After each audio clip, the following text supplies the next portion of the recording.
We made this. Engage!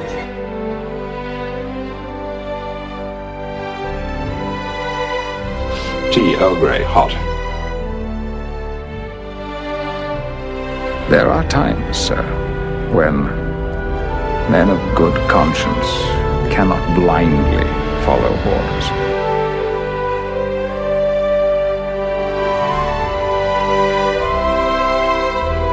What we leave behind is not as important as how we've lived. I'm Captain Jean-Luc Picard of the Federation Starship Enterprise.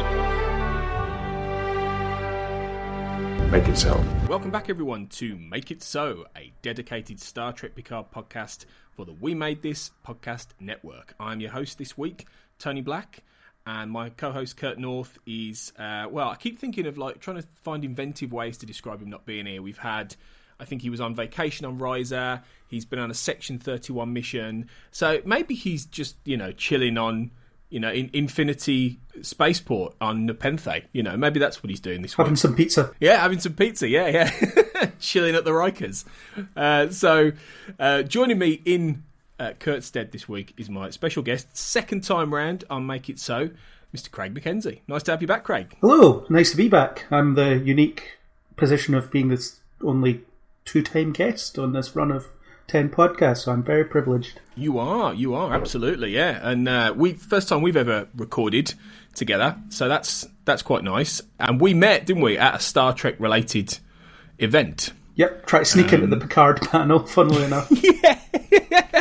Did we? Yeah, it was you and I and Duncan Barrett and I think a friend of yours, and it was Destination Star Trek last year, and I'm pretty sure we blagged our way in saying we might be with CBS or something, something like that. Something like that. The guy was just like just go in the back. Yeah, get in the back, it's fine. And that's when Patrick Stewart was there, wasn't he? Yeah. So that was fun. Yeah, it was good. Just talking about the show. Yeah. And we've joined forces today to discuss the 7th episode of Star Trek Picard, Nepenthe, which is going to be really fun. And you were last on talking about Absolute Candor with Kurt, episode 4. So we've jumped ahead a few weeks. Now, a lot's gone down, hasn't it, since you were last on the show? It feels like so much has happened. Not a lot. Weirdly. Yeah, it's been a wild couple of weeks, so it's going to be really fun to talk about this today. Before we do, I just want to remind everyone of some of the little bits and social media bits and bobs. Make sure you're following us at Jean-Luc Podard. Make sure you're subscribing on iTunes, and thank you to those of you who have fed back on iTunes and given us some feedback about the show. And some of it's been positive, and some of it's been a bit negative about some of our approach to particularly Stardust City Rag. But you know what? Fair enough. We appreciate both sides of the coin, really, and we want it to be as open a Star Trek discussion about this show as possible. We really appreciate any feedback you guys have given, and make sure you come and join us in the Make It So podcast group on Facebook, so you can find us on there. And there's lots of fun chatter going on. We're currently ranking. Obviously, you're in there, Craig, so you know this, but we're currently ranking all the Next Generation seasons episode by episode, day by day, which has caused quite a few debates, hasn't it, really? Oh, yeah. Fun debates. Yeah, absolutely. Fun debate. Yeah, all in good spirit, really. So that's been great. So, come and join us in there, guys. That would be wonderful. So, we're going to do our usual, talk about the episode, and we're going to then get into some feedback that we've got in the Make It So podcast group. We've also got feedback from last week from the Impossible Box, which is something, because Kurt recorded it at silly o'clock. It was 1 a.m. when he was recording that episode, because he's a machine. That's dedication. Oh, super dedication. We didn't actually have time to get into the feedback because he barely really got any at that point, because it was so close. But we do have a little bit now, so we will get into some Impossible Box feedback from last week as well, and talking about what you think about Nepenthe. So, this should be a fun one. Nepenthe is, as I say, the 7th episode of Star Trek Picard, first aired on the 5th of March 2020. Was written by Samantha Humphrey and Michael Chabon, and directed by Doug Arniakowski. Let's hope I've pronounced that right, Craig. Let's hope. Yeah. And in this episode, Picard and Soji transport to the planet Nepenthe, home to some old and trusted friends. Woo! As the rest of the La Sirena's crew attempt to join them, Picard helps Soji make sense of her recently unlocked memories. Meanwhile, Hugh of Borg and Elnor are left on the Borg cube and must face an angered Narissa Rizzo. So, let's do the out of 10 then first, Craig. And why don't you tell us what you thought overall of Nepenthe? So, when I reviewed it, I think I gave it an 8.5 out of 10. I thought the Riker stuff was amazing. I thought that was, it's almost classic status. I think they used those two characters really well. The two Rikers. The three Rikers, really, actually. Or the Troy Rikers, I think that's what they're actually called. Yeah, the Troy Rikers, yeah. Yeah. I found the Borg cube stuff, as always, a little bit frustrating, mostly because of how quickly it moves and there's not enough time to let anything sink in. I thought the stuff on with Rios was a bit, Rios and the others, was a bit mixed, and, I'll get into why I've kind of had issues with it as we progress. But, yeah, it's kind of mostly excellent, but slightly dragged down by the subplots, and it's almost like we could have just taken a break from those other people for a week and spent all the time with Picard, Riker, Troy, and the daughter. Kestra. Slipped my mind for a second there. I think to an extent I think they do as much as they can on Nepenthe, don't they, with the old TNG crew, really. I think I was really pleased at how much time they spent there and how many scenes that Jonathan Frakes and Marina Sirtis had. And I felt like this really had a sense of completion to it as an episode. One of the problems I've had, I think, with all of this new era of Star Trek, particularly Discovery, and I have found it with Picard as well, is that quite a lot of these episodes don't feel like something I could point to and remember as easily as I could some of the older Star Trek episodes. And, I'll say that for Stardust City Rag, which I didn't love, and I think is probably the worst episode of this season so far, but I will remember that one, and I'll be able to distinguish Stardust City Rag from most of the others. I would struggle probably to distinguish Maps and Legends or The End of the Beginning, necessarily, or, in a way, the Impossible Box, because they are of a broader piece in many ways. But I think Nepenthe is really in that tradition of a quote-unquote classic Star Trek episode. And by classic, I mean maybe a little bit more 90s style Star Trek episode where it feels like a story completely told. I assume we're not going to see Will and Deanna again this season, if at all, in Star Trek Picard. This might be it. This might be a one and done. And it kind of could be, to be honest. I'd be quite happy with that if we saw them this once and that was it. We get a little snapshot of their life and they're okay and that's it. But it felt rich in that sense to me. It felt like something I could point to and I would remember Nepenthe, and that it had a real foundation and base to it, and it told a story in such a human Star Trek way. I genuinely loved this. I would give this easily a 9 out of 10 for me, and I think it's probably the best episode of the season so far. It's finally edged out Remembrance, because it's like you say, Craig, for the most part, it takes its time. The only times it really sort of zips along is when it's back on the Borg cube or on the La Sirena, and it's a bit of the show that I sometimes find I like but I don't love, whereas the Nepenthe stuff, and not just because of Will and Deanna, the Nepenthe stuff, I genuinely loved the way that was written, that was put together, and that was constructed. And I think it really felt to me like, in some respects, a little bit of the Star Trek that we've been missing so far. Yeah, I see where you're coming from there. I'm wondering with the classic status stuff, though, because we all think of old episodes of Star Trek as being classics because they've been around for decades and we're rewatching them millions of times, so you don't really know what episodes people might look back to and remember in this new era, in the current era, because it's still forming and it's still happening. That's true. That is true. I would possibly argue that the first episode of Season 2 of Discovery is potentially rife for sort of classic status, because just the way they use Pike in that episode, it's just so good. It moves along just at a brisk pace, and I think it's one that people look back on fondly, being like, this is the first time we saw Anson Mount's Pike. How great was that? Yeah, and to be fair, Discovery has done those episodes. It has had those. I mean, I think New Eden is a good example of one that I could point to and remember, and it really stands out as a told story. I also felt that way. I think it was The Sound of Thunder I felt that way about as well, with Saru, which I think are two of the best episodes of that season. So yeah, absolutely. They have done it. And don't get me wrong, bar 1 or 2 points of Picard, I have really enjoyed this season. But I just felt Nepenthe was for whatever reason, a little bit of a cut above in the way it was all put together. You could think back to it and say, that's the one where Riker shows up. You know, and that's what defines the episode. I suppose you could say that about Stardust City Rag. That's the one with 7 in it. But, 7 in it.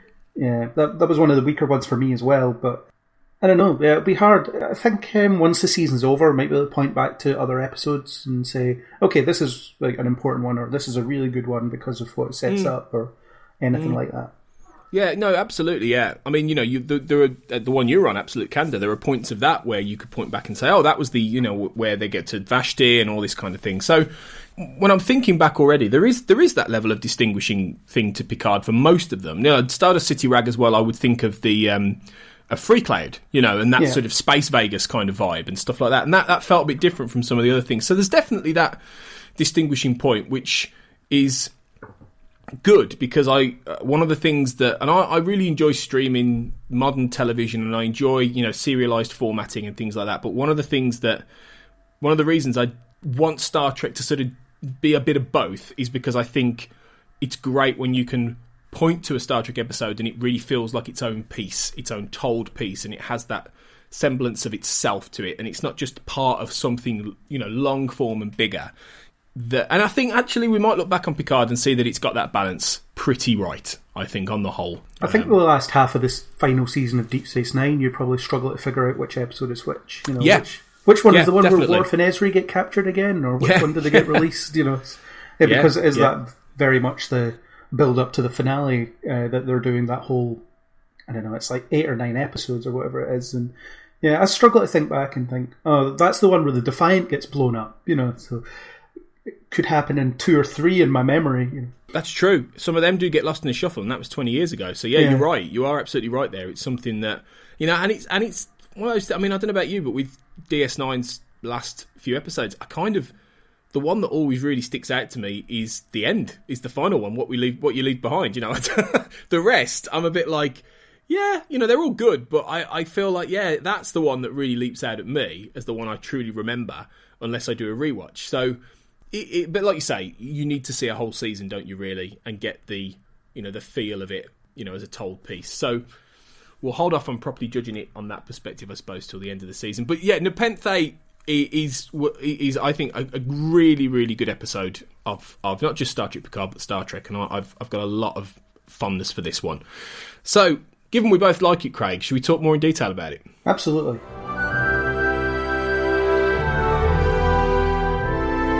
So it begins. I mean, really, it's the longest prologue that the show has had, hasn't it? Really, so far, I think it clocks in about 11 episodes before we get the credits. 11 minutes. A long run. Yeah. Well, not 11 episodes. That would be a long prologue. Did I say 11? Did I say 11 episodes? Yeah. Oh my god. I felt the need to correct it. It was bothering me. No, please do. Yeah, because that would be a long, long way.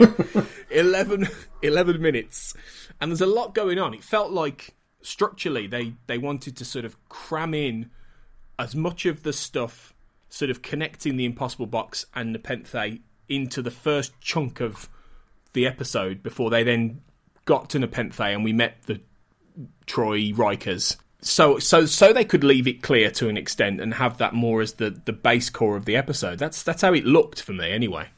Yeah, it was a bit strange. I mean, I wasn't all that bothered about the tractor being locked on the ship because I didn't feel there was any threat, especially since we'd just seen a flashback that shows how Jurati is involved in the whole conspiracy side of it. You know, she's being tracked, so yeah, of course they're going to let them go because they need to track them. It's that Star Wars thing. You know, we put a tracker in the Millennium Falcon. They even reference Star Wars, where it's like, let's hide in a comet, and it turns out to be a space whale. It's 2 references to Star Wars in a single episode. I wonder. It's got to be deliberate, right? There's no way that was an accident. Surely. But yeah, I found it. I thought it. You know, it got everything moving. This teaser. I think it sort of stacked a lot up there.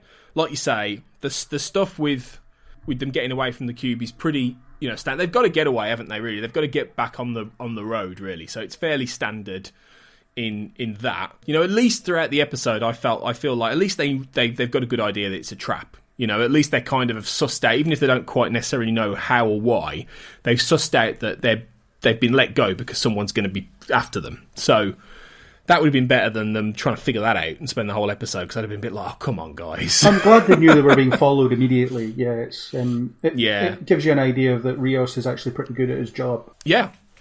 No, it does. But obviously, we've got the first scene, which is back at Daystrom on Earth during the end of the beginning, where all maps and legends, I can't quite remember which one that is actually. It's one I think it was the end of the beginning. I think it was the third episode. Yeah. But yeah, those ones do bleed together. Yeah, because that's the one. Well, it was supposed to be originally one episode, I think, that wasn't it? And then they bulked it out into two.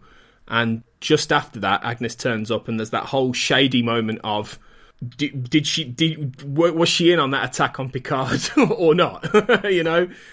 Which we've discussed, and I think, who knows really with that. But there'd been some interesting debate, actually, I think in the Facebook group, about whether or not Agnes, there was more to that conversation that we originally did see between her and O, and it cuts off, doesn't it, in the end of the beginning, where she says, I want to talk to you about Picard. And a lot of people were like, that's dodgy. Like, what else happened there? So I quite like that it picked up on that, really, and it took that to the next logical conclusion, really. Yeah, though I never got the impression that she'd had any loyalty to O. It was just, have this tracker and I'll show you the future, or possibly the past, it's unclear. I'll show you some untold destruction with synthetic life forms, and then you have to take this information and do something with it. But I don't understand why she wouldn't just say to Picard, right, here's what happened in this conversation. And then you might have this interesting sort of subplot about them second-guessing themselves around, is everything we're doing causing this future?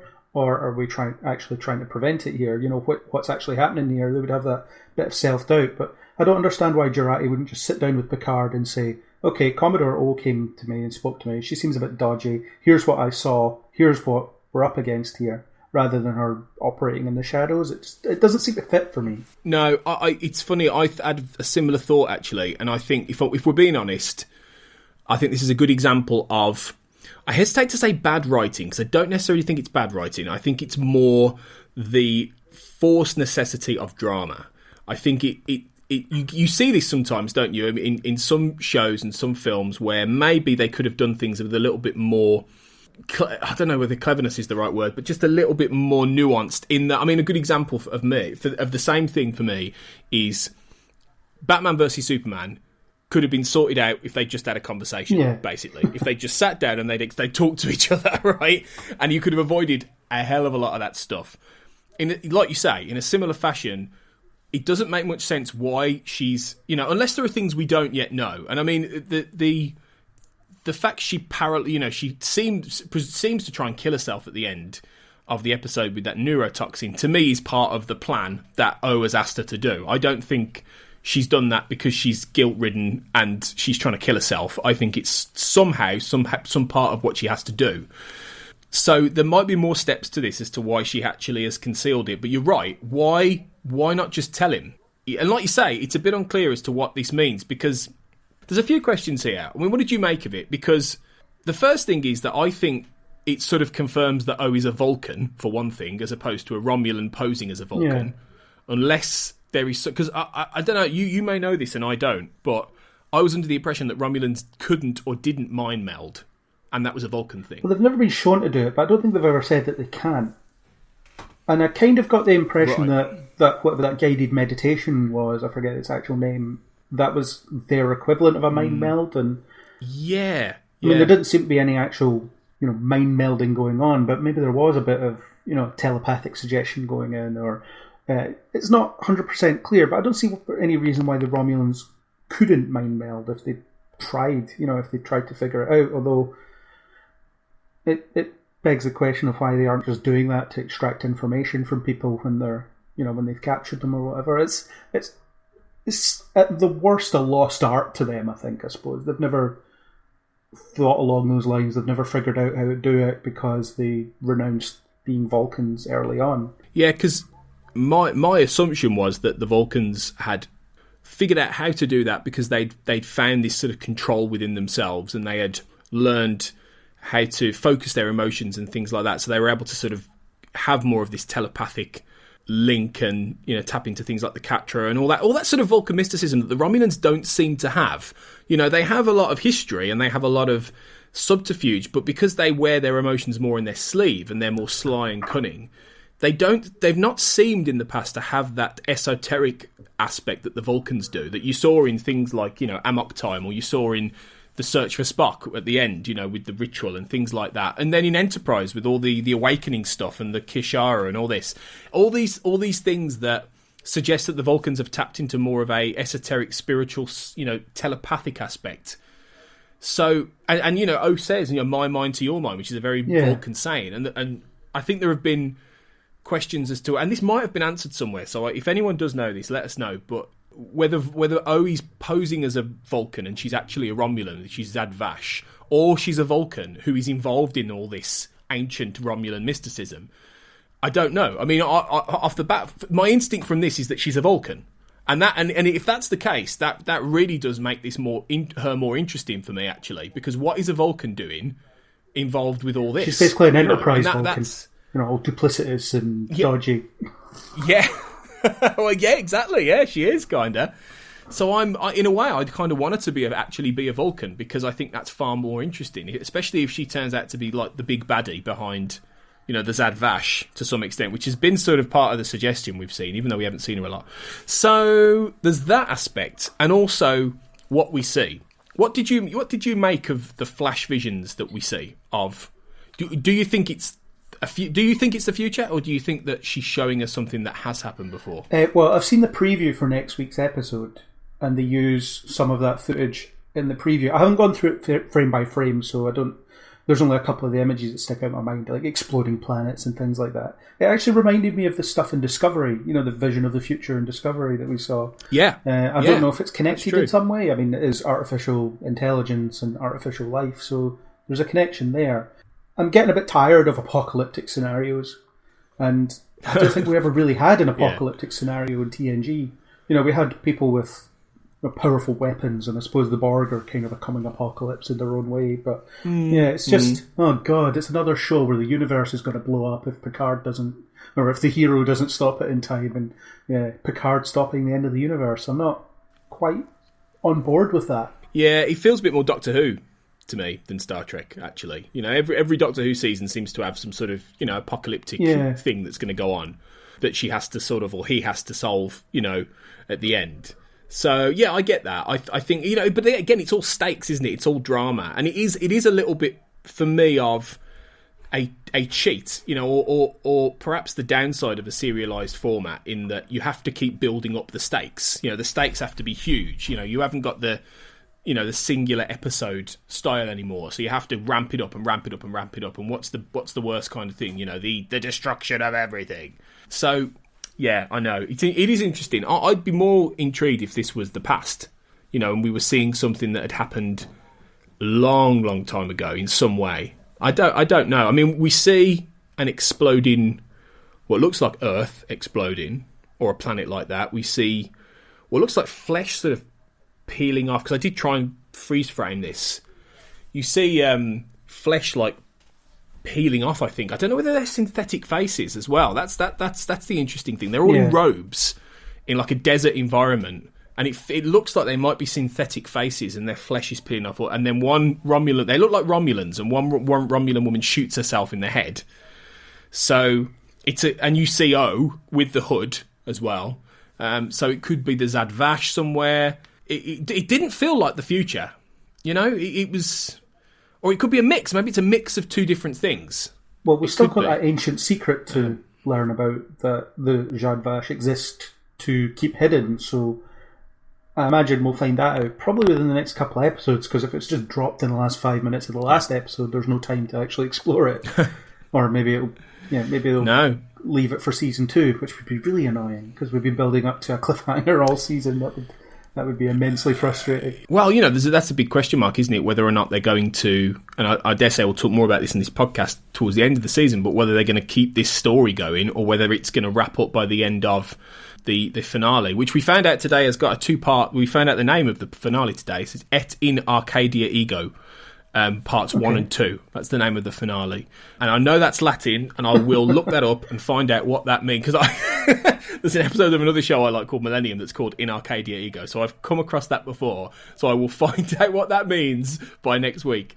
So is that 9 and 10 then, or is it airing as 10? That's no, 9 and 10. It's a 2-part story. A bit like Discovery with Such Sweet Sorrow 1 and 2, I think. I think that's the same kind of style they've gone for. So Broken Pieces next week will be the lead-in, I think. It will be, the...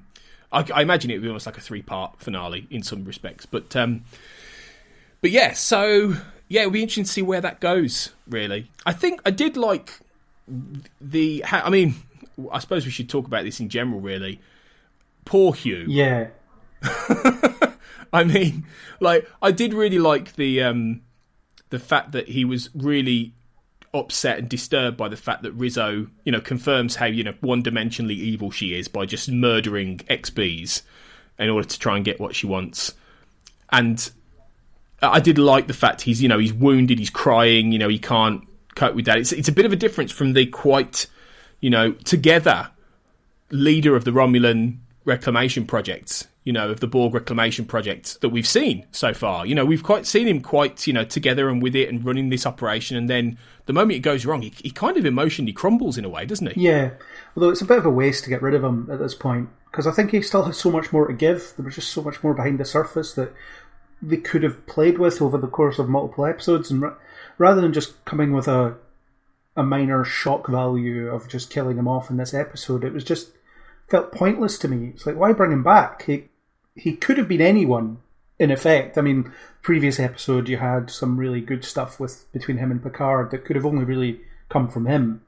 But that was the only time he felt like a necessary presence since his reintroduction. And now they've just unceremoniously killed him off at this point. It's very disappointing. I was looking forward to seeing more of him. Yeah, I was a bit shocked, I have to say. And I don't think shock in the sense of, wow, that was a really shocking, amazing, cool death. I was a bit like, oh, wow, you've killed Hugh? Now? Halfway through this episode 7? This is Hugh of Borg. Yeah. This isn't just some random geezer. I can understand laying Icheb out in a slab and having him done in, because who gives a toss, really, unless you're a big Voyager fan. But I had issues with him because I liked Icheb in Voyager. I thought he was a really good sort of younger Seven type character, and I think his career in Starfleet could have been something worth watching, at least to some degree. And it's kind of a background element, and maybe in this show, maybe in another show that's set in the same era, But killing him off, to me, felt, why have you done this? Other than, here's a name people might recognise and therefore might feel something when he dies. Yeah, exactly. And I think, I've said before, I think we'll get the Icheb story in an inevitable 7 of 9 novel at some point.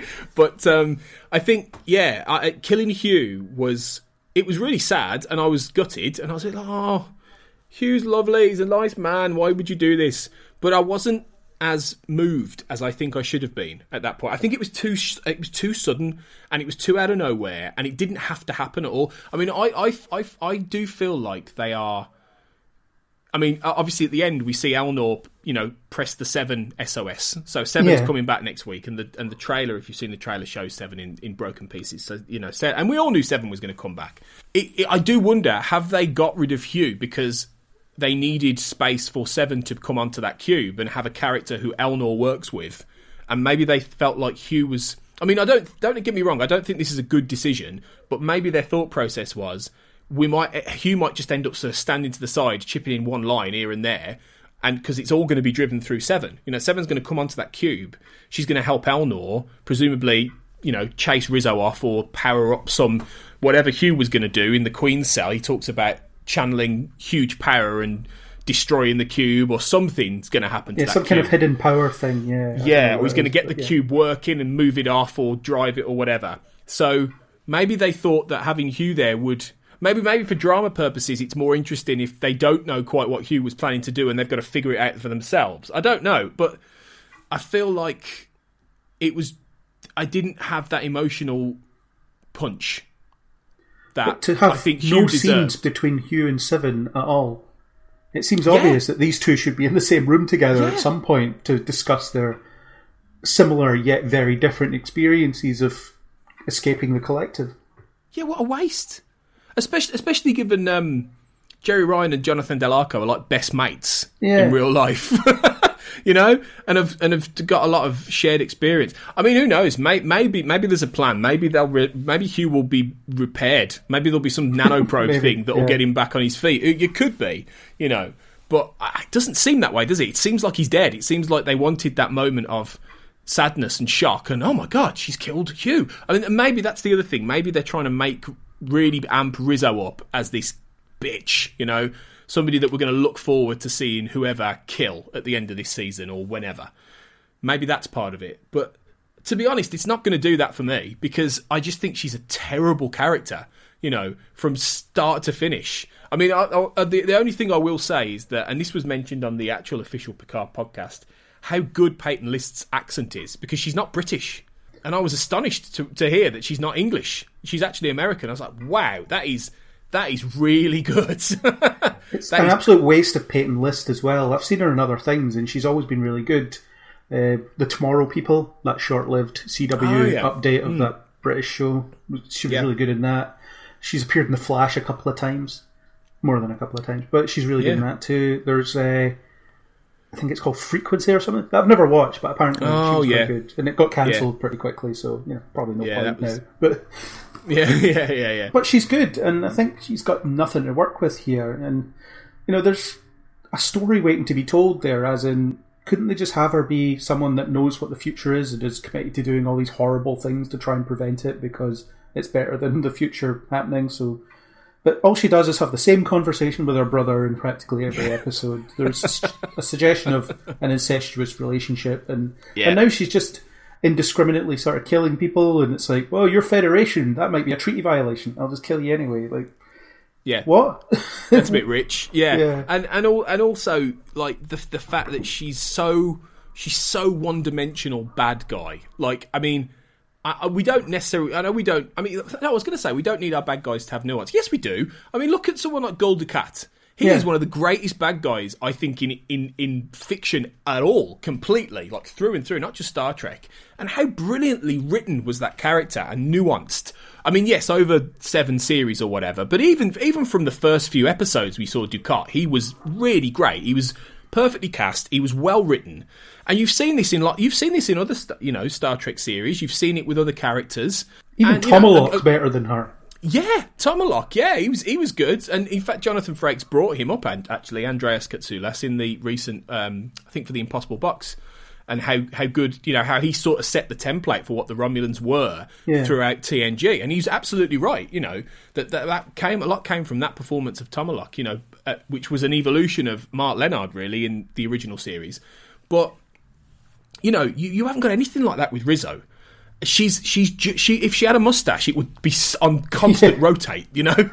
She's just awfully written. Like you say, I think Peyton List is actually quite a good actress, and she's really being given crap to work with every week. And the sooner she is out of this show, the better for me. And, you know, Narek could, I think, be interesting if they get him away from her, and we maybe learn a bit more about him. I think there is possibly some potential with him somewhere, because he's obviously more of a conflicted character.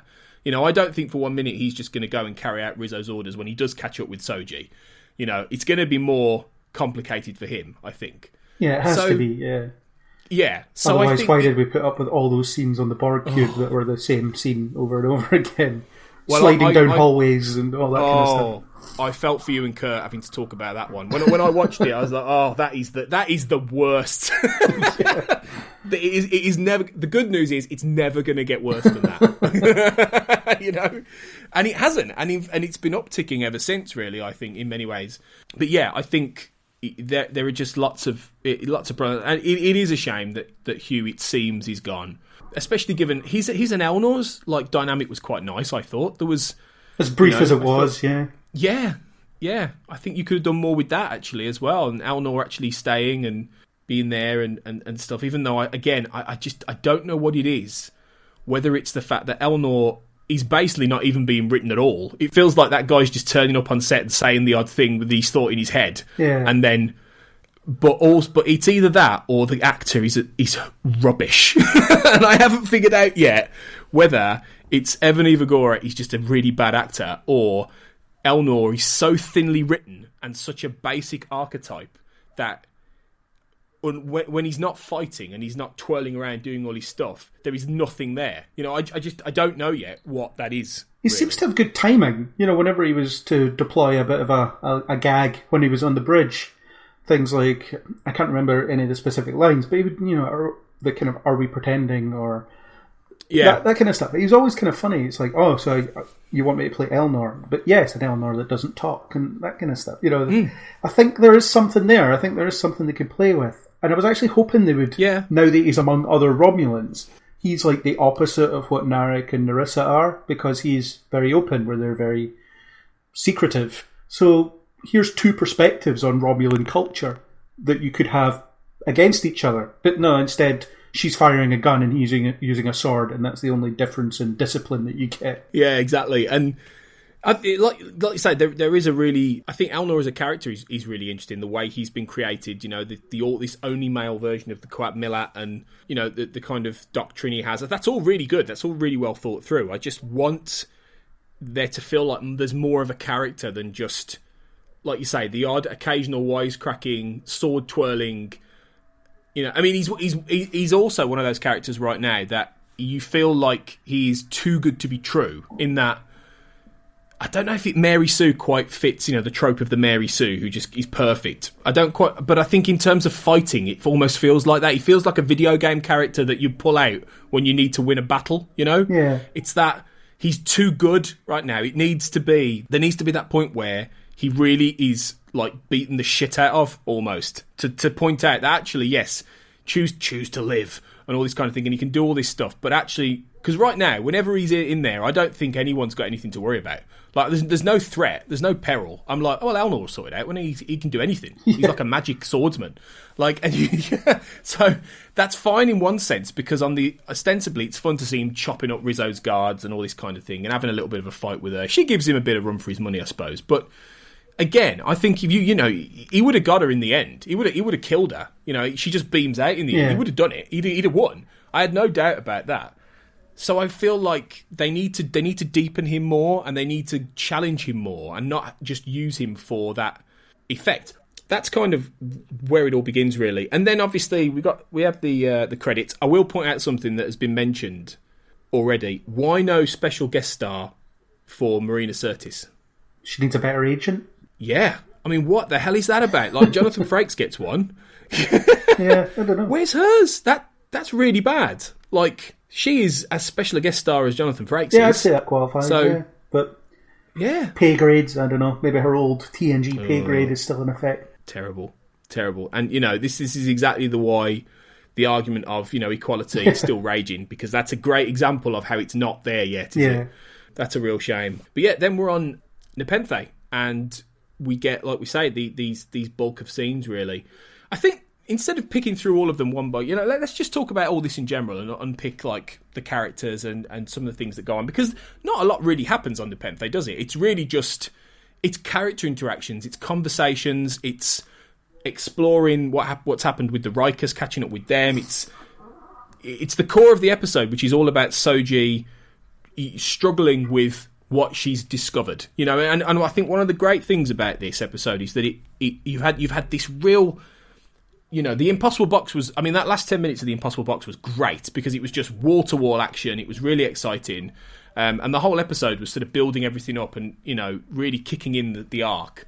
So it's nice to actually take a pause, I think. And Nepenthe, certainly for Picard and Soji, feels like a little bit of a rest point. It's like having a break at a service station, you know? Yeah. I said in my review that all that really happens is they go to a planet, find out which planet they need to go to next, and they leave. That is the plot function of you know, of their story in this episode, and that is all that happens, really. But I don't mind when the time is used well, because I've had issues with the pacing in this show in general in previous episodes, because we're spending time learning things we already know, characters having conversations that they've already had. So, you know, we're just running in place for no real reason. Whereas in this episode, every scene feels important. Everything is about how Picard feels, how Soji feels. You know, we get to learn what Riker and Troy are up to, what their lives have become, etc. So it's all important, it's all great stuff, it's all watchable stuff, and you don't mind the lack of movement because the time is being used so well. Yeah, it's really good character work, and it's something that isn't always there in some of these new era Star Trek episodes. I think they don't. That's been one of the. In fact, maybe it's them listening to some of the criticism, because one of the criticisms has been from a lot of fans is just you don't have to tell every story at 1,000,000 miles per hour. You can take your time. You can pause. You can have these moments of character like they did in TNG. This is the episode that really reminded me of TNG. Not just because of Riker and Troy and Picard all being together, but on the Nepenthe, the pacing of it, the style of it, the way it was written, the way it was constructed, it felt like there were points where you were exploring ideas as opposed to just plot. You were getting into why Soji's feeling the way she is. You were exploring the idea of her eating the tomato and what that does, and the psychology behind it. It was Deanna was playing counselor. You had these conversations. It just felt like it was about more than just the plot. And I think that's something that I think has frustrated me at times. That it doesn't always feel that way. It feels like the characters are just servicing the plot as opposed to the other way around. And Nepenthe was the opposite. Nepenthe was all about the plot, just sort of being there, but it's about these people. And I think that's great. Yeah, I agree. I think it's so well done, and I had a big dumb grin on my face when Riker and Troy came back. And I was really glad that they were happy to see him, because nobody else is. Everyone else seems annoyed at him for some reason, except Hugh. Hugh was quite happy to see him, but Hugh was happy to see everyone him. else is like, "Oh God, you again!" And I thought you disappeared, but no. Riker's like, "Oh yes, you, welcome back. I'm here to help you with whatever you need. You don't even need to ask." And it's that they've had a bond that was cultivated over 15 years of serving together, and although the relationship's changed now because he's no longer their captain, and I noticed that Will, as I'll call him, because he's not in service, so he gets his first name back. Will is he's an old friend. He's not his former first officer. He doesn't treat him like the former captain. I'm thinking back to sort of All Good Things, where Geordi can't help but call him captain because he's just so used to it. But in this, Will is like, no, Jean-Luc. So you can tell that they've kind of had a bit of a relationship, maybe after Picard retired, or maybe when they were both captains, they got on a first name basis, because you didn't need to observe that hierarchy because they were both the same rank. Yeah, and it was always something that you always felt like Deanna was the one character in TNG that had more license to, if not quite JL him like Raffi does, but the one who could sort of. I think there are times maybe she calls him Jean-Luc in TNG, or certainly in the movies. I'm sure she does, sometimes, occasionally. Maybe in Generations she does, but when she's helping him with the death of his brother and his nephew. But I think it always felt like she was able to do that because they sort of had that bond in many ways, as his counsellor and sometimes his confidant and things like that. But yeah, you're right. With Riker, it was more. They were very cordial. They obviously became friends, but they were first and foremost colleagues. There was first and foremost number one and the captain. And yeah, you're right. That has deepened. That has evolved. I think. I tell you what. I think one of the I've said before on this podcast. While I think it's great to have Picard back, and I think that the character is absolutely still there. I really do think there is a real blend of Patrick Stewart and Jean-Luc Picard now to some extent, and I think that's partly the natural aging process. But I really felt like Jonathan Frakes and Marina Sirtis immediately found those characters again. I was a little bit worried that I thought they haven't played these guys for 20 years, nearly. And I know Jonathan Frakes has been involved in Star Trek, since then, and directing and all this kind of thing. And they've still been involved on the convention circuit and all that. It's never gone away for them. They've never gone off and done completely different things in that sense. But I was a bit thinking, is it going to be the same? Are they? I always think back. I don't know how much you've ever watched the X-Files. No, Craig. I've never seen it really. I've seen bits and pieces, but I'm not an avid viewer. Well, you may be aware that they did a revival series a few years ago. Yeah, it keeps coming back, doesn't it? Yeah. It's like a bad penny. It doesn't go away. And it's my favourite show ever. Sorry, Star Trek fans. And when it came back in 2016, Gillian Anderson, who plays the character of Scully, really struggled to find that character again, and it was one of those things that really stuck out to fans in that you felt like it was so much time had passed. It had been like over 10 years, or nearly 10 years, I think it was, and everyone's a bit like, "Oh, this doesn't feel the same." You know, it's not quite there. And she warmed up into that as it went on, but even then, it was never quite the same. And on one sense, that's fine because people age and characters grow and things like this. But I really felt like Deanna Troi and Will Riker were Deanna Troi and Will Riker. They were older. They were just older. They'd been through more things. Yeah. And I think they were both really, really good in this episode. In fact, particularly Marina Sirtis. I thought she was great. I thought they had really good material, and I thought they brought it home in their performances. I do think the gap between Frakes and Riker probably isn't that huge either. Yeah, is it not I things agree. like the love of jazz and stuff was all him? Various things that he brings into the character. The love of cooking must be him. You know, Yes. and it's something that Yeah. he brought into Riker, especially later on. You know, is the controversial Enterprise final episode. He took on the role of the chef, so he got to do some, you know, food prep, and this is what he spends a lot of this episode doing as well, which I thought was hilarious. It's the last time we saw him, he was making food, and now he's doing it again. This is what Riker does now, you know. And I feel like that might be a Frakes thing. Yeah, probably. But I don't know Jonathan Frakes, so I have no idea. It'd be a question that if he ever doesn't cancel a convention appearance, that he would need to be asked. You know? So yeah, but I think I agree with you. They found the characters really well. I think Marina Sirtis is definitely nothing like Deanna Troi. Deanna is much more restrained than Marina naturally is. But yeah, she was very deliberate. She was very compassionate. She was very calm, and it's the stuff you remember about her when she's at her best. Yeah, I think, you know, and the episode works hard to try and place them back in their own roles in a jokey kind of way, doesn't it? You know, the first time Picard gets in the house and he sees Will, and Will's like, "Shields up!" Yeah, that's, you know. And then later on, where, you know, he's like, "Red alert!" Oh no, it's a burnt tomato. And the fact Deanna absolutely counsels Soji. You know, you felt like that whole scene was, they could have been in, you know, Deanna's nice little counselling room on the Enterprise. Yeah. And that she was talking to a crew member, you know, like when she'd speak to Reg Barclay, you know, Yeah. all these people, and that she'd have these sets. It really did feel that way. And then the whole idea of the ready room at dinner, and that wonderful moment where Picard goes, "Thoughts?" yeah. And and I was grinning from ear to ear, because it was really nicely done. It was done with a wink and a nod at the audience that we know what this means, but also the characters know what this means, that they're playing into this as part of the story and part of their interaction and part of their fondness for their own past and history. And you know, they all played into that so well, I think. And it was just so, you know, immediately any slight anticipation I had as to whether or not it was going to work, and that these two characters, when they came back, were going to be quite the same people, went away. It's in a similar sense to how I felt with Jeri Ryan, even though I don't know if some of the choices with Seven and what's happened to her completely make sense and feel particularly like what I think Seven would have done otherwise. You know, the whole being part of these Rangers and stuff like that. I don't know if that could have been almost anybody. But I think but Jeri Ryan, I think, found that character really well and really managed to bring that character off the page. It's hard when you don't know what the last 20 years have been, though.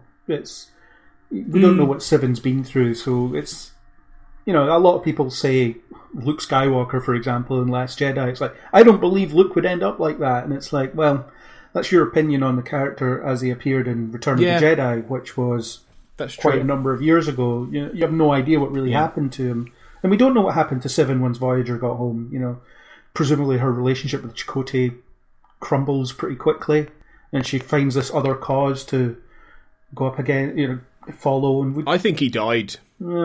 I think he died like in Endgame. Like I do. I bet you wouldn't surprise me if one day we find out Chakotay died. But I see what your point. I do see your point. I think you're right. I think it's easy to judge. It's easy to judge, isn't it? And we don't necessarily know. Even though I imagine they've worked a lot of that out behind the scenes. You know, the backstory stuff. Well, there should be some idea, yeah, but we don't have that idea because we haven't seen it. No, exactly. And obviously, for Seven in that episode, we get a bit with the Bjayzl stuff and their relationship, which I thought was great, and I thought that was pretty well worked in, and I completely bought all that. But with this, it felt like you had a little bit more. Maybe it's because it might be the only time we see Will and Deanna, potentially, certainly this season. But you felt like you learned more about their history. You could almost map it out, yeah. Yeah, in that they went off on the Titan, and he took command of the Titan, and they both went off on that.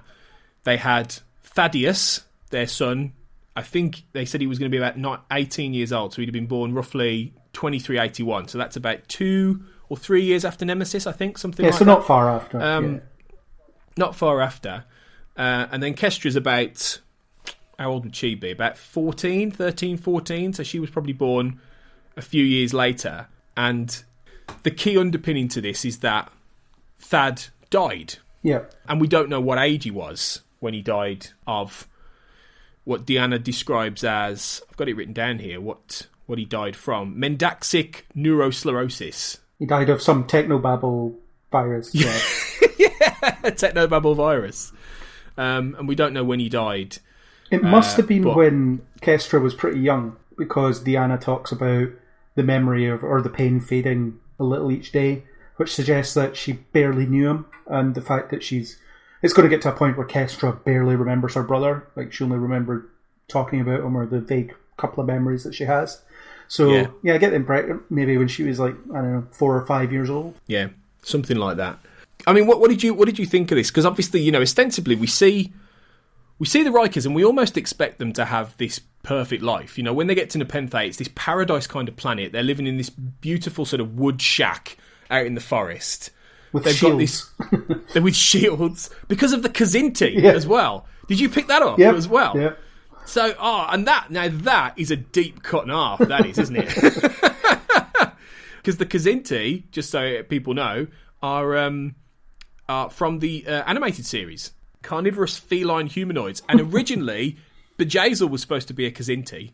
So, but they had to cut that because of money. They couldn't afford to make her completely CGI. So they've instead of making Bjayzl a Kzinti, they've gone, let's just throw that in and have it in there. But I thought that was great. But yeah, they've got this lovely house and this kind of thing, and you think it's going to be this perfect little life, but then they've lost a child. I mean, what did you think of that? Did you think that was a really sort of bold move to have had, Will and Deanna have had such an awful loss? I think it was used well. I like that they didn't dwell on it, because it seems like every character that's reintroduced has some kind of tragedy in their more recent backstory, and it gets a bit grating when it's everybody. So the fact is, this loss affects them every day. You have that really good moment of Deanna hesitating before opening his room door, as if, I've not been in here a while, I've been kind of keeping out of here because of the memories, and that's a very nice, measure of grief in a single gesture. Yeah. But I like that we're still upsets us, and upset about the fact that our daughter is slowly forgetting him. He's fading into her like long-term memory, which is less than ideal. But they're getting on with their lives, and they've found a way to live with it. Deanna does say, "We're fine," and I believe her when she says that. It's not that she's kidding herself. If anyone shouldn't be kidding themselves about how they're feeling, it's Deanna Troi, surely. Yeah. So, it's part of it, and it also does tie into this whole synthetic life thing, because if the androids or the synths were still in service, we could have saved them.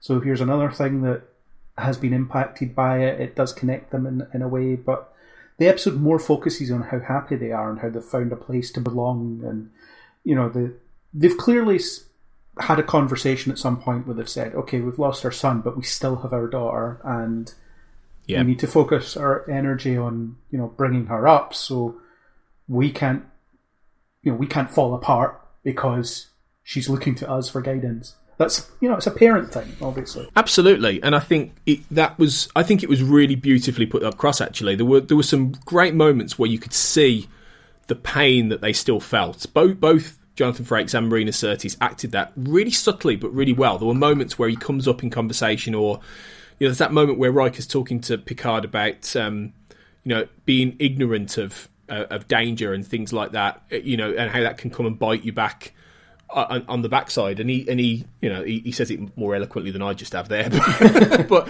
it's that whole, and you can see he has to restrain himself because he's thinking about Thad.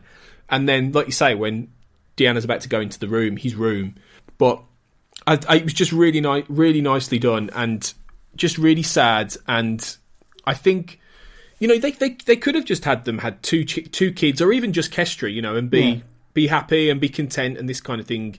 And I'm sure there'll be some pushback and saying, "Oh, why would you have to give them such a tragedy?" But then it is part of that general.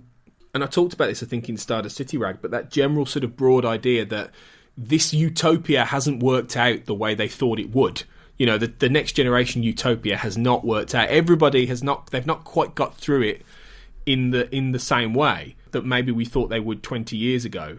And I think that's it's a bit of a common theme, of how things have changed. Deanna says in that scene, I'm not as brave as I used to be, because she's worried that Kestra will end up in danger if they find out what Picard's doing and this kind of thing. And I think that's a great aspect of this whole season, actually, this idea that Picard says at the end, doesn't he? He says, when Will says, "Well, what's your crew like?" And he says, "Well, they're carrying a lot more baggage than any of you ever did." Yeah, that's like, and that sums it it's up. It's a bit of a reference to how storytelling and television has changed. Yeah, the crew of the Enterprise would take hardship in their stride because it was episodic television, and you couldn't even have Picard be upset about the fact that he was a Borg a week ago. Pretty much. I mean, you have that whole episode where he gets over it because we need him back in the captain's chair and out there. But you can imagine if Best of Both Worlds was made now, you would probably have the captain sitting the rest of the season out, or family would be the rest of the season for the captain, and then you would have Riker kicking about on the Enterprise doing stuff while Picard is on his vineyard sorting through his issues. 100%. You're absolutely right. That's exactly it, isn't it? And it is a nod to that. I think it's a nod to that. It's a broader nod to the idea of that there is more baggage now because we've all got more baggage than maybe we did in a way back in 1987. The world has got a bit more baggage in some ways, and I think or in a different context, or people are more aware of it now, or storytelling is more aware of it now. I think it's a really sort of interesting meta comment, and it sort of gets to part of the nub of this episode, and why I think it is a brave choice to do this, and I think it's a more rewarding and rich choice to do this, because like you said, they're still happy. I mean, Kestra's adorable. Like, that girl, she's really. She was wonderful. She was really well performed as well by the actress Lulu Wilson, and just a wonderful girl who was full of life. Like her bond with Soji, I totally believe that in the 40 minutes or whatever they've had to develop this episode. I completely felt by the end, I felt they had a friendship, and it was just really well written and really well put together. And Kestra was just an absolute delight and a good example of a real character who's just been created there off the back of these two other characters. A real amalgam of Deanna's sensitivity and emotion and empathy, and Will's adventure, sense of adventure and wonder. And there's that wonderful moment where she's explaining the history of Data to Soji. And she's saying, "Oh, they were on the Enterprise, and they had," and it's like it's myths and legends, and she's recounting a book of myths and legends about the Enterprise crew and this myth. And I've said before, they've mythologized Data quite a lot in this season. Actually, he's become a bit of a mythical figure of the past, and the way Kestra describes him to Soji is similar, and the way she describes those missions, it's like she's opening a big book of legends. Well, you can imagine she's talking you can about. Imagine those missions were bedtime stories. And, I would like to revisit TNG in the context of being told as a bedtime story. That'd be interesting, and then we encountered this anomaly and this, that'd be really good. Yeah, and then the spatial wormhole, which created a time bending. I love it if they did it with the techno babblers, or when Geordie comes to visit, like. Geordie then, because he loved all the techno babble, didn't he? He's like, "Kestra, okay, we're going to talk about the quasi fluctuations of the warp core." When they tell the story of yesterday's Enterprise, it's like they encountered an anomaly and then it disappeared, and that was it. That was it. Yeah, it was a slow day. Yeah. But I loved that. I loved that aspect of how her character sort of brings that sense of wonder to, things we're well aware of and we've seen as an audience, but Soji's that, has no idea about any of it, and I just thought Kestra in that role was great, and the fact, she's honouring her brother by learning these languages like the Vivine and the Apathi and all these different worlds that Thad, who seemed to be this super intelligent young boy who was creating whole languages like, Tolkien style of worlds, and he was fascinated by the idea of a home world because he was presumably raised on the Titan, while they were on missions. And he was the Titan's Wesley Crusher. By the yeah, he was the Titan's Wesley. Shut up, Thad. All that. But yeah, it's just lovely. It's lovely, and the fact that she's, they talk, her and Deanna talk in Vivine or these languages. It's just great. It's just that lovely little incidental detail that just really adds to the idea that they are a fabric and they are a family and that they're real people, interacting. And obviously, Kestra is a reference, isn't it? The name itself. Yeah, it's Deanna's sister that she forgot about. Yeah, look, Kirsten Dunst played sister. Did she? If memory serves. Did she really? Kirsten Dunst. Yeah, because that was Dark Page, wasn't it? In season 7 of TNG, where they try and actually give Loaxana a proper emotional story, as opposed to coming on and going Jean-Luc, all that kind of thing. So that's a cool little reference, and obviously Thad is Thaddeus, isn't it? It's based on Riker's ancestor that he talks about in Death Wish on Voyager. Yeah, old Iron Boots. Yeah, although he wouldn't remember talking about it in Voyager because nobody retained their memories after that event. Yeah, that's true. Yeah. Although he knows who that ancestor is, so it's clearly someone that he has heard stories about and things. Yeah, makes sense. What do you think of that? I mean, I like the fact they name their children, or the writers have named these children after, again, some fairly deep cut Star Trek knowledge. People just watching the show are going to have no idea what those references are, and I think that's a couple of nice little logical winks as well. Actually, yeah. Oh yeah, it's meaningful. It speaks to their history. It speaks to who they are, and I guess it speaks to what's influenced them. So it would make sense that Deanna would pick Kestra to be her first daughter's name because of everything she went through to remember her, and the impact it had on her mother and things. And obviously, Loaxana's probably not kicking about anymore. The actress is dead, so recasting that would be sacrilege. But you would have to imagine that Loaxana is maybe not around anymore. Maybe she is. She could still be there, and they just you never see her. Well, yeah, either she's passed away because she'd be getting on now, she'd be old, or she's just chilling on some sort of Beta Z estate while young men and Mr. Hom feed her grapes, just as a really ancient woman. We don't know how long Betazoids live, so I just get the feeling she'd outlive everybody. You know what I mean? Yeah. She's one of those kind of characters. Spite. Spite. Yeah, but yeah, obviously because Majel Barrett died a long time ago, we'll never see a Loxana, because you couldn't recast Loxana at Troy anyway, could you? No, it'd be impossible. Yeah, such an iconic sort of character from that era. But yeah, so some interesting references there, which I think were really good.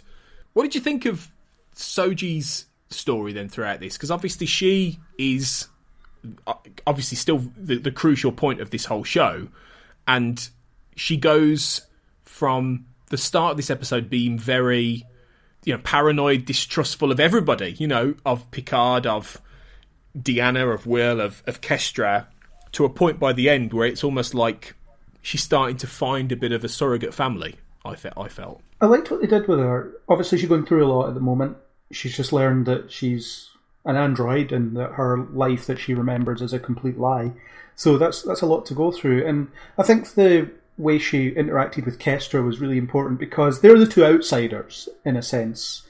We know who Picard, Riker and Troy are. Well, I wonder what new viewers who only watch Picard would think of this. How they would react to Riker and Troy. Because they don't really... Well, they tell you who they are, but Deanna just talks about, I don't sense anything from her. It's like, what? They don't ever explain that she's a betazoid or what betazoids are. An empath. Yeah, it's true, actually. Yeah. So, I'm always wondering what the perspective of a new viewer to Star Trek is when they're watching the show without having seen TNG, and it's a perspective I can never get because I know it so well. Yeah. But yeah, using Kestra as her main inroad to this kind of episode was really good, and I like that Kestra became essentially her older sister.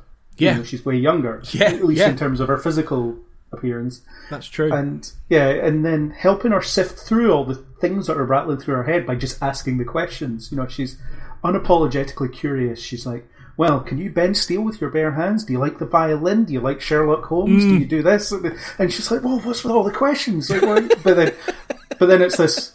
It makes her answer those questions, which kind of gives her a better idea of where she came from and who she is, and she kind of has a larger than life view of Data because she's hearing about it from a child that was told about him as a bedtime story, and then she gets that kind of deeper insight because Picard's like, he's someone who died so many years ago and he was important to me and all that kind of stuff. But I think they did it well, and it's probably the first time I feel that Soji is a character who is beyond being Daj's sister, because I still think of Daj as being more developed than she was, and she's had far less screen time because I think they used it so well. It's like I was talking about, when you've got the time and you use it well, it never feels wasted. And I think they've wasted a lot of Soji's time because they've been killing time to get to the point where it's like, okay, we're going to let her discover who she is in episode 6. So what are we going to do for 4 episodes?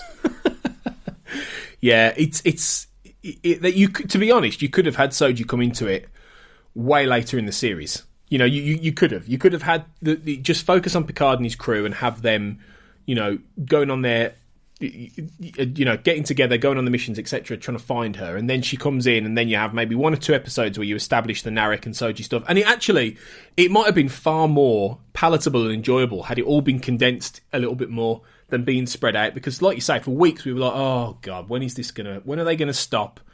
Having this really flaccid romance to get to a point that we know what Narek wants, we know what he's trying to do, we don't know why, but we know that he's trying to trick her and all this, and she doesn't know, and it was just such a dull runaround. Whereas now she is learning about herself, and it's one of those things, isn't it? Because you might, the argument, I suppose, the counter argument would be that without all that stuff, you wouldn't be able to start paying Soji off now. But I don't believe that. I don't agree with that at all. I think you could have absolutely had Soji come into it in, say, episode 4, have a little bit of stuff there, not that stuff we got in episode 4, but something like that, and then, the impossible box, and have all that, and then get to Nepenthe. I think it would have worked just as well, absolutely, and I think you would have... Nepenthe does a lot. It does a lot to, like you say, build up the idea of Data in her mind, and, especially if the theories that are out there that Data is going to somehow come back, because they have a possible way to do that, don't they, with this positronic magic, essentially. So it could in some way happen. There's that aspect, and also the idea of and this is where I think it's a very Star Trek kind of episode, in that it is exploring what it means to be human. Soji coming to understand this, seeing the wonder through Kestra, learning from Deanna some of the real sort of senses and emotions of something like eating real food and that kind of thing, and coming to try and see Picard as someone more than just an old man who she can't trust. Because that's the other thing that runs through this. Children. You got that photo, haven't you, of Picard and baby Thad? Yeah, he looks a bit awkward. Well, it's because he's terribly photoshopped. Yeah, well, there's that. but it's also that Picard is not comfortable around kids. So it's like, get this thing away from me, take the photo and I'll give it back. Exactly. Yeah. And then Riker says to him, you're not up to this. I don't think you're up to this because you don't understand what it's like to have a teenager. Yeah, doesn't he? He says something like that having a teenager is a really humbling experience. Yeah. That was a really good line, because it's true, that's what teenagers completely flip your perspective on things. So Picard is essentially now having to be a surrogate dad to a teenage girl, even though she is a grown woman. She's not. She's sort of in that middle distance, like you say, that middle point in a way. So... And that's what Kestra, that not really nice line at the end where Kestra says, you could have a dad, basically. You could have someone to look after you with Picard if you open yourself up to that and you're willing to trust him. And at the same time, Picard kind of wants that. He wants that he wants that family. He wants that sense of a purpose of, you know, like he says, you know, I feel like I've got life in me now doing this. You know, later on, I'm not just waiting to die. I'm living, and it's because he wants to. I think he wants to get in touch with some of that family emotion that he's never been able to do.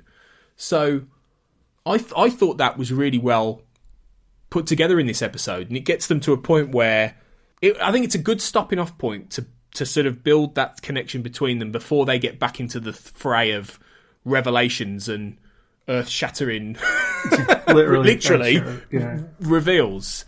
I think that was quite a clever move to do it through this. Yeah, I did have a bit of an issue with the whole counselling session, though. The whole, I get what they were trying to do. The whole idea that this is literally her first taste of something real.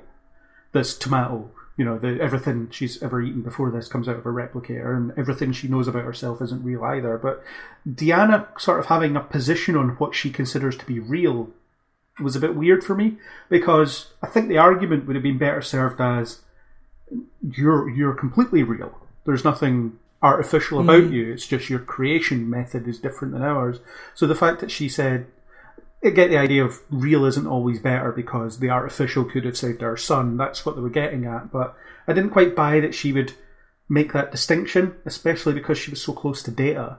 You know, did she ever consider him artificial? I don't think so. That's true, actually. Yeah, no, she wouldn't, and she wouldn't have played it like that, would she? She was always encouraging Data to get in touch with his human side, and all this. Yeah, that's true, actually. Yeah, and it could be a consequence of them having to write Soji in that way as well, and actually have her. I don't know. Well, there was a clear metaphor they were driving at, and they had to get there somehow. But how they got there didn't quite work for me because it didn't tap into what I understand about Deanna. Yeah, maybe it was a little bit clumsy of how they did that. It's a good point, actually. Ultimately, though, it's really well constructed, and you know, it's even little things like how when she tells about the twin moons and this homeworld, and Kestra just does that teenage thing and finds it out immediately. Yeah. It's the equivalent of like a teenager getting on their phone, Googling it, and going, "Here." Well, that's basically what she did. Yeah. Yeah. It's essentially what she did. She just contacted that old captain guy who they talk about, Captain Crandall, who has been everywhere from Kronos to, I don't know what she says, somewhere. Yeah, so he says. Yeah, he's a bit... Yeah. Like an old, like, you know, troubadour who just has all these stories and things who she's palled up with. Which is a nice... I just imagine Kestra going off to this, like, spaceport and just hanging out with this gnarly old geezer who's just got all these stories, and she just sits there and he's telling her the tale of the... Like a pirate, you know, the tale of the Kronos warriors and all this kind of... I love that. It's like she's a character out of a mythical book or a fairy tale. Do you think we'll get the Captain Crandall prequel novel as well? Oh, bring it on. The Adventures of Crandall and Kestra. Yeah. I'm up for that. I think that would be great. But yeah, it was just really, really nice, like little moments like that I think helped in terms of the writing. I think it was just really good. And at least Deanna wasn't stating the obvious. Yeah, that's that was a massive step forward. Yeah, yeah, not just saying that's true. I think they were all just really well written, really, and I think it was. I think what you felt from it, and this is where I suppose the reality and the show blend. You just felt that joy of them all being together again. You know, not just the characters, but the actors, you know, both. You got that joy sort of blended, like that final moment where you see them all hugging, the three of them. And it just puts a big smile on it. It was a bit like when we felt that way with Hugh last week, but this was like that on turbo. You know, you see all that, those characters that you really love and you remember and you care about and you're fond of. Just seeing them come back together was just wonderful. But we didn't see Riker sit down, right, in the way that he would famously sit down, or there was no swagger. He seems to have lost his swagger. That's true. Yeah, there was no Riker maneuver either. We need the tunic pull, you know, that kind of thing. But yeah, or him like stretching his leg out. That was the thing he used to do. Maybe he's getting a bit old for that now. Just can't do it anymore. Yeah, it could be. Yeah, he might not get up. Yeah. Final thought then, is there anything else that we haven't talked about that you want to bring up here about Nepenthe before we move on to some feedback and conversation?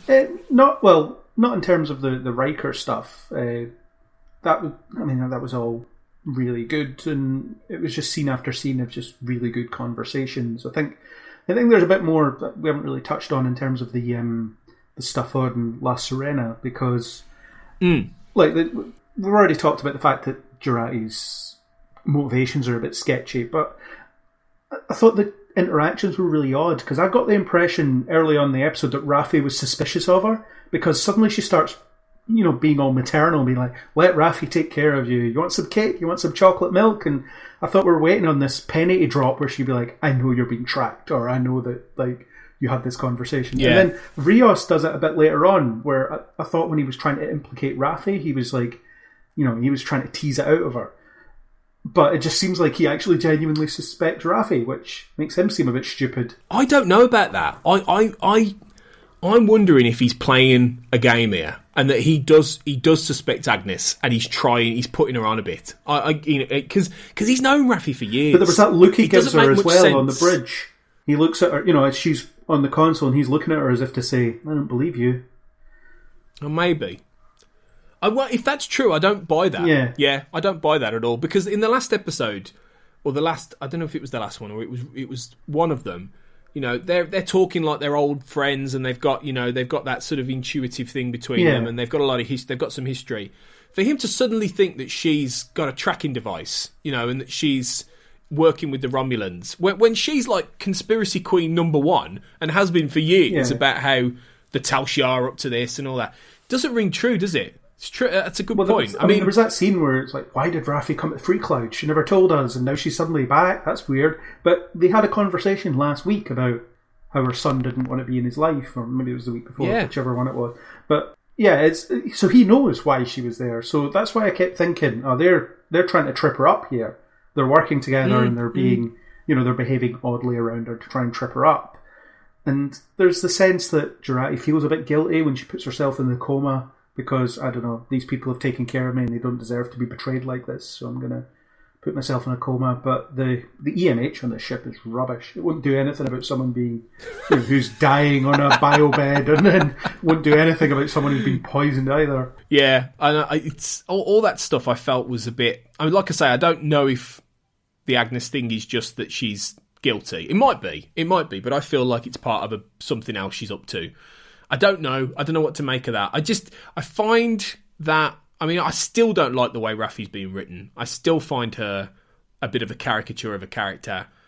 I don't want them to sort of cheapen Rios by making him a bit gullible in all that sense, because he's been easily the best new character of the show for me, and I don't want them to sacrifice that. I never find all that stuff as interesting as when Picard is doing what Picard's doing. When we cut away to those guys, I'm a bit more distracted with that, because it doesn't quite hook me in. Those scenes in this episode were the ones where I was switched off a little bit. Well, I was really interested when I thought they were on to Jurati, and that's why they were behaving that way around her, because otherwise Raffi's behaviour is just weird. Yeah, it is, isn't it? It doesn't, because she's so grumpy normally. Yeah. Why is she suddenly giving her some cake and being all mumsy? I mean, maybe she's starved for that maternal connection, and she's kind of projecting onto Jurati because, I don't know, maybe she's a similar age to her son. I don't know how old anybody is. Probably,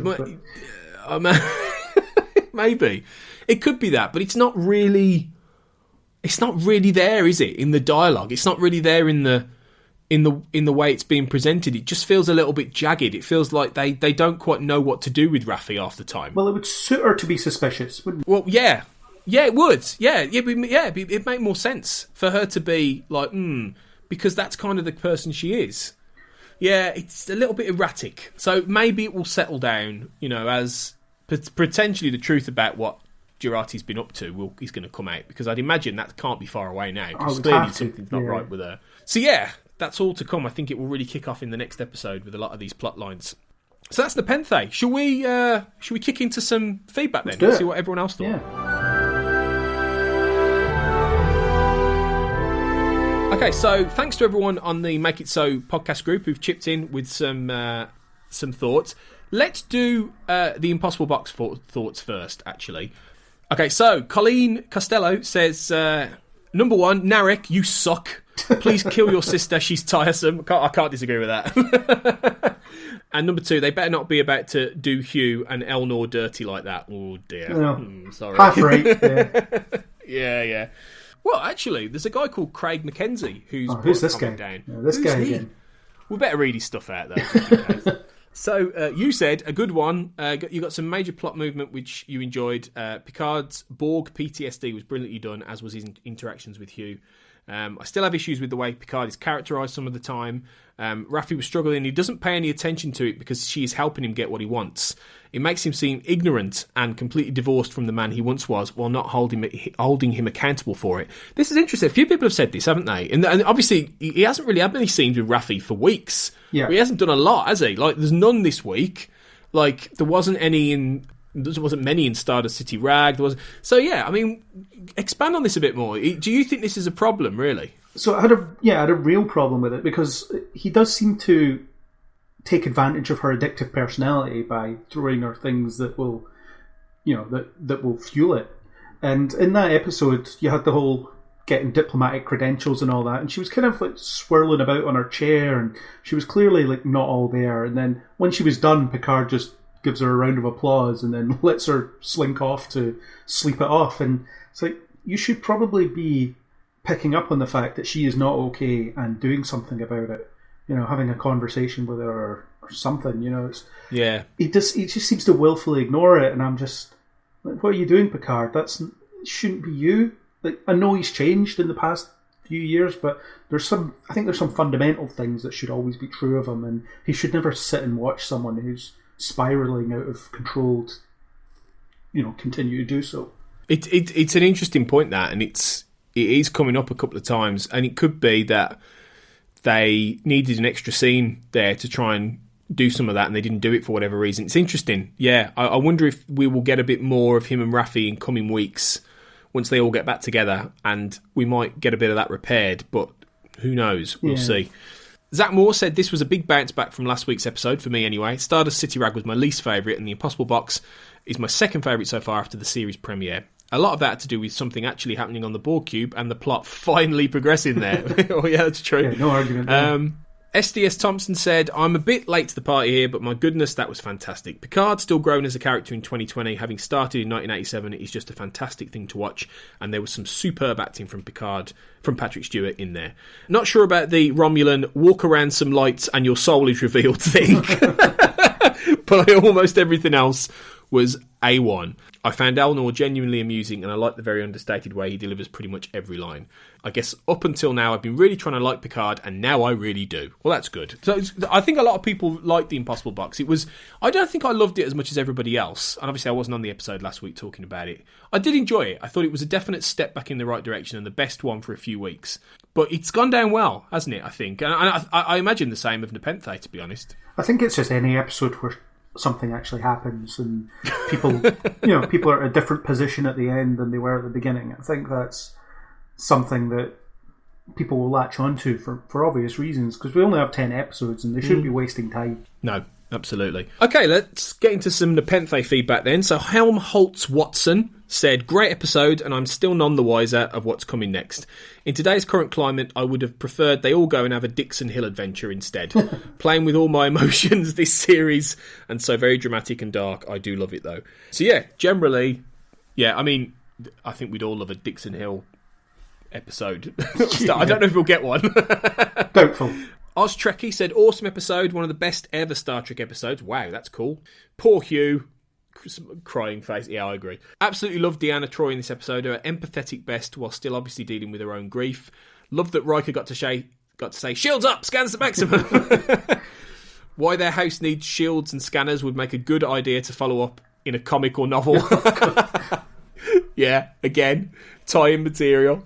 Can't we just get the Family Riker spin-off? I would watch that. Oh, yeah. That'd be great, wouldn't it? Oh, yeah, definitely.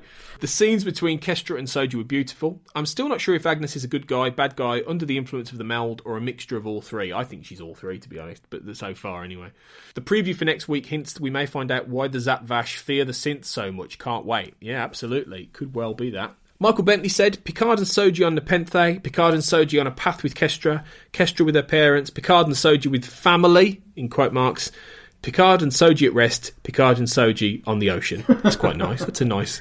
I take it you enjoyed it, Michael. That's what I'm going to get that's from this. That's the Darmok summary, isn't it? Oh, God, of course it is. Sorry. That's, yeah. Well done, Michael, actually. You have to That's hand in your nerd cut. credentials now for not picking up. I do. I give the card back. Kurt would have got that. That's why he's the better host. He'd have got that one. So, yeah. Colleen Costello says she got 5 points. She says, 1, how does Commodore O know what happens in the future, if that even is the future? And we've talked about that. So, yeah, good question. 2, I really hope Rios doesn't do anything stupid. I agree, yeah. As opposed to all the stupid stuff he's done already. Well, yeah, something else stupid, yeah. 3, what's about to go down on the artifact is going to make the prison riots on Oz look like a tea party. Oz being the prison drama from the 2000s, which I haven't actually seen. Have you ever seen that show? No, I'm aware of it, but I've never seen it. Yeah, it's supposed to be pretty hardcore. So, number 4, Nerissa's really earning the spectacular demise coming her way, icing Hugh like that. Yeah, 100%. I assume we're going to learn why she was dressed up as a Starfleet officer at some point. Yeah, that's true, because she hasn't... I'd almost forgotten about that scene. And then I was kind of reminded as I was watching the episode, I was like, what was the whole point of her pretending to be a lieutenant and having her... non-point ears and talking at Commodore O. I'm sure that has to be coming. You'd imagine, wouldn't you? Because she's since then she's just become like Intendant Kira from the Mirror Universe, hasn't she? Really slinking about in a cat suit, and all this. So yeah, interesting. Number 5. Now I really want to know where Lore is. Well, don't we all, Colleen? Really, because it's a big it feels like they've just decided to ignore Lore from the law, really. Yeah, do you know? It was like after Descent, they never explained what they do with him after he's shot.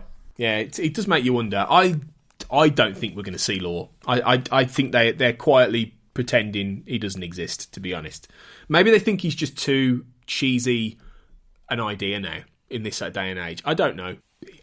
Who knows? Maybe Brent Spiner doesn't want to play him as well. Could be that. Yeah, maybe. Zach Moore says, wonderful seeing Picard, Riker and Troy all together again on screen. Frakes and Surtees slip back into their roles with ease. Yeah, absolutely.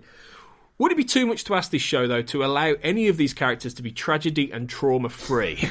Here I thought everyone else... Well, yeah.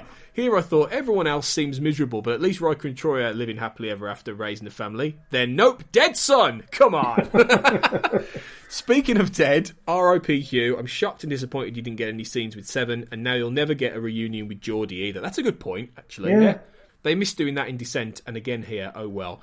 Yeah, well, similar sentiments to us, I think, really, with that. But that's a good point, yeah, because Geordie is almost certainly going to show up in Picard at some point, I think. So that's a shame. I guess that'll be the opening flashback of that episode, as him talking to him for some reason. Yeah, maybe. Yeah, that's a way to get him back. So yeah, good thoughts. Finally, Tim Hans said, not going to lie, only moments which really kept my interest were the Picard, Riker and Deanna scenes together. As soon as it wandered elsewhere, my attention span tended to wander. None of the new characters have any weight and gravitas to keep my interest for long. While I agree that I found my attention wandering a little bit more with those guys, I certainly don't think that they have no weight and gravitas. In fact, I think they have the opposite. There's quite a lot of backstory, and I think there's a lot of... they've definitely thought these characters through, but I don't know if they're getting the material all the time, really, in the nature of that they are forwarding the plot more than they are being explored as characters. And I think if the show gets to a point where it can do that exploration of Rios, or their exploration of Raffi, or that exploration of Elnor, it will enrich them in the way that we think of these older Star Trek characters. I think part of the issue is that this is Picard. It's not, Firefly. Yeah.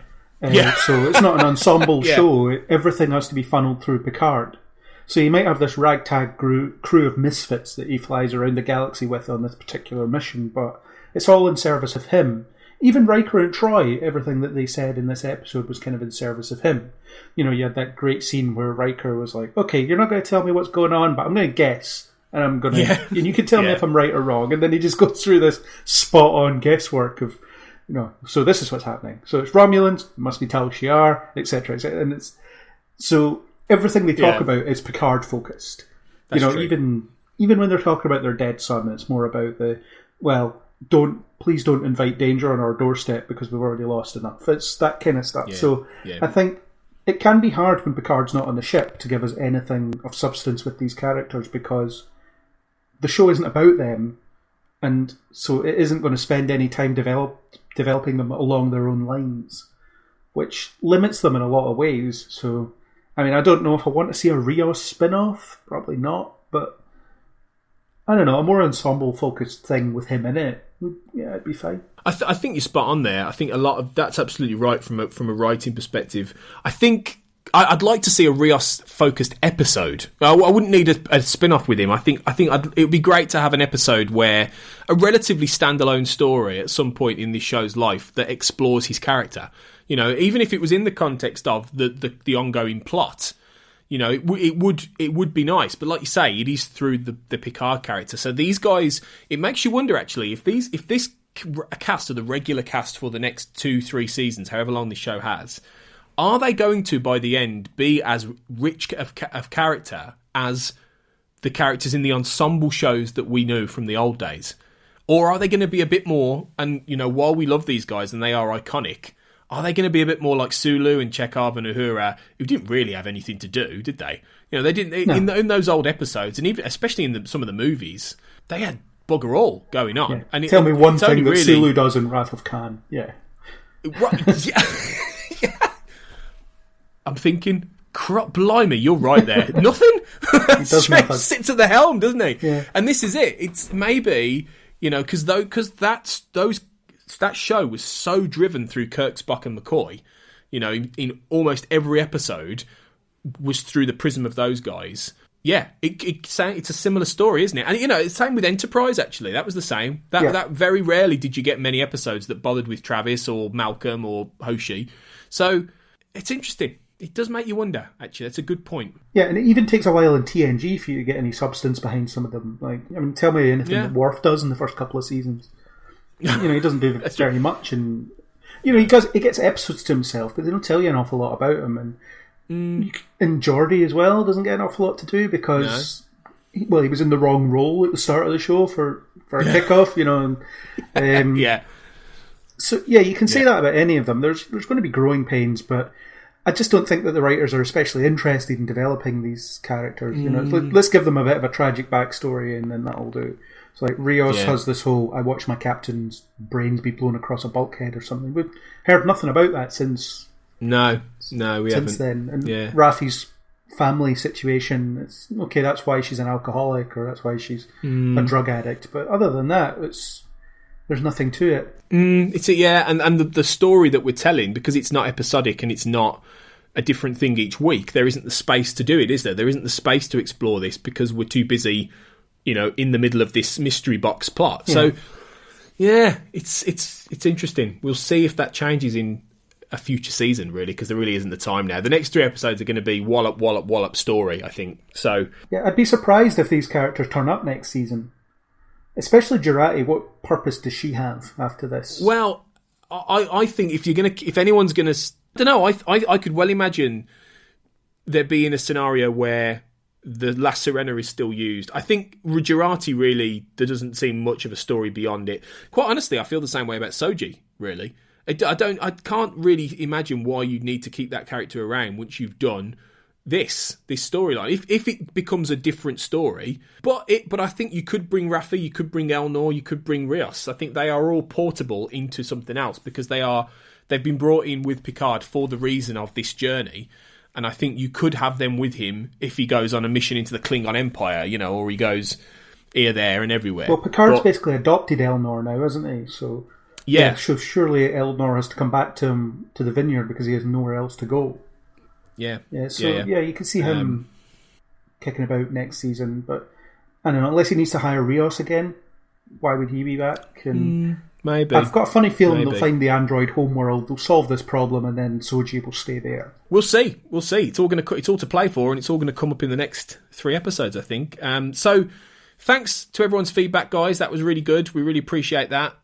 You checking in and letting us know what you think. And it seems like most people have enjoyed Nepenthe, as did we. So it's a win this week. So thanks, Craig, for coming back on the show. My it's been pleasure. Really nice to record with you and discuss this because you know your Trek, you know storytelling. It's a real pleasure to hammer this out with you. So But you've got loads going on anyway. You've got your own podcast, your own website. Why don't you tell us about that? Remind people where they can find you and what you're up to. Yep. So the main parent website I write on is kneelbeforeblog.co.uk. Superman reference, naturally. And the podcast is Kneel Before Pod, so perfectly on brand. So excellent, very good. We'll be doing a Picard Season 1 podcast when it ends. We did one that was kind of the first episode. It didn't release until the third episode had aired, so yeah, I'm kind of lazy when it comes to editing. But we cover things like the CW, DC stuff. We cover that at length. Marvel films, DC films, just various things, just various parts of nerd culture. I review the DC shows, I review Picard, I review Supernatural, all this kind of stuff. So I keep myself busy.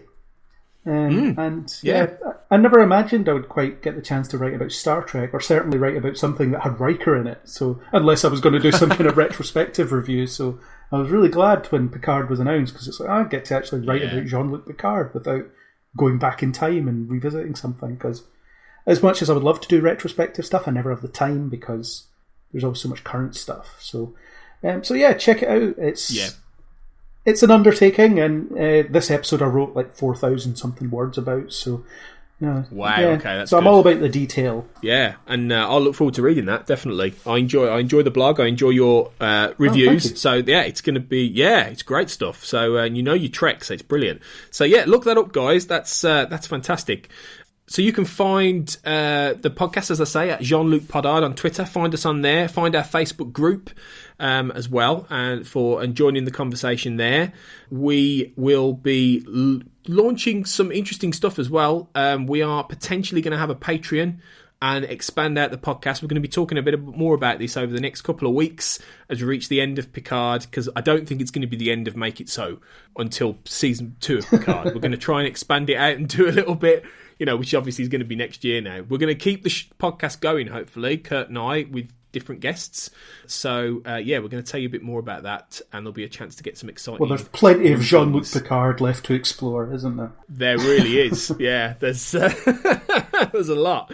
So keep your eyes out for that, guys. And if you want to follow me personally, you can check me out at AJ Blackwriter on Twitter and follow me on there, and check out my website, ajblackwriter.com.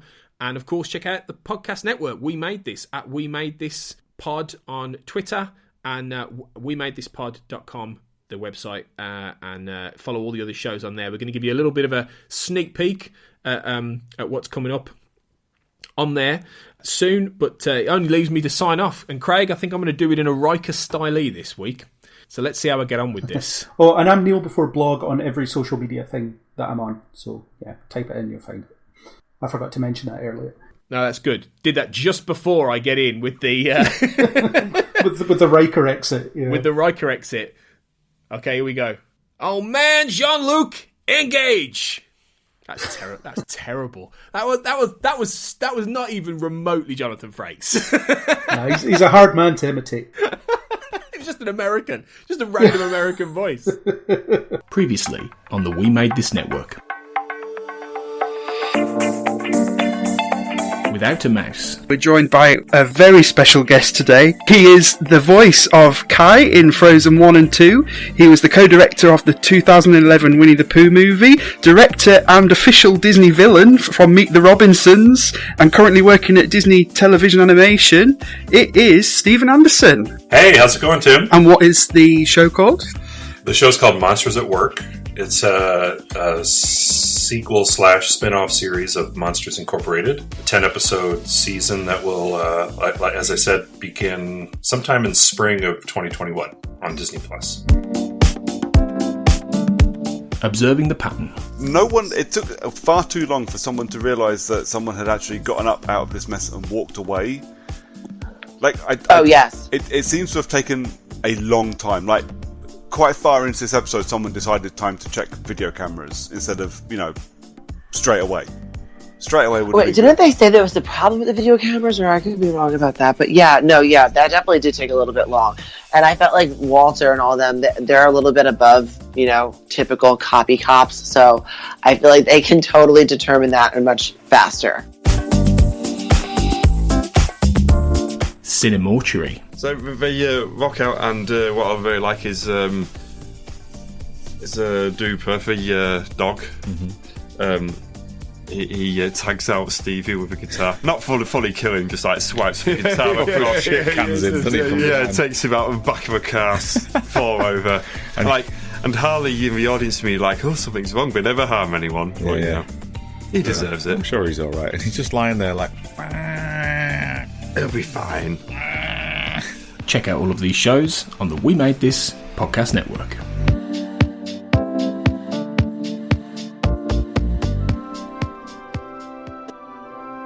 Make It So, a Star Trek Picard podcast, was created and is produced and hosted by Tony Black and Kurt North. You can find the show on Twitter at Jean-Luc Podard and on Facebook in the Make It So, a Star Trek podcast fan group discussion group. Check out the We Made This network at We Made This Pod on Twitter and on Facebook by typing in We Made This, and you can find all of our shows on our website www.wemadethispod.com. Thanks for listening.